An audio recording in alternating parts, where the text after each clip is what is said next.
everyone, I am Jennifer S. Cardenas from B3B.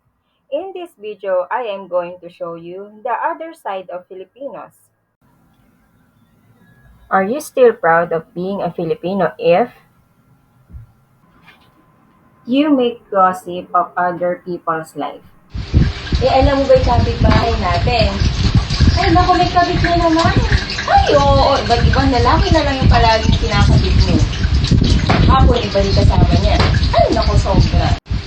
Alam mo ba making gossip in each other's life in Tagalog or in other term is pagiging chismosa.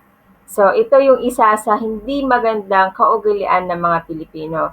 Ang pagkakalat ng mga maling impormasyon sa ating mga kaibigan, kakilala, kapitbahay o kung sino paman ay hindi magandang kaugalian at dapat na iwasan nating mga Pilipino dahil ito ay maaaring magdala ng hindi magandang relasyon sa ating kapwa at maaaring magdulot din ng kasiraan sa ating mga kapwa o mga kaibigan. Are you still proud of being a Filipino if the manana habit is always used? Maghugas ka na ng pinggan. Mamaya na may ginagawa pa po ako. So this is the manana habit. The manana habit is usually seen in our kabataan today. So sila yung mga gamit na gamit yung mga ganitong uri ng kaugalaan ng mga Pilipino.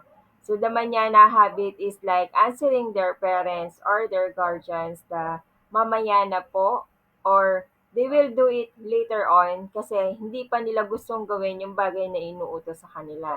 So dapat po na maiwasan ito ng mga kabataan para maging paraan na rin ng pagdidisiplina sa kanila na kailangang kapag inutusan sila ng mga nakakatanda ay agad nilang sundin ito. Paraan din ito para matuto sila sa kanilang buhay na hindi lahat ng bagay ay magagawa mo pa sa mga susunod na oras. May mga bagay na kailangan ng gawin ngayon upang matuto nilang mamanage yung kanilang mga oras. We, Filipinos, have different traits that are known all over the world. Behind all of this, there are some traits that is not good and we may not be proud of. Always remember to do good and be good at all times because we, Filipinos, are the best among the rest. Thank you!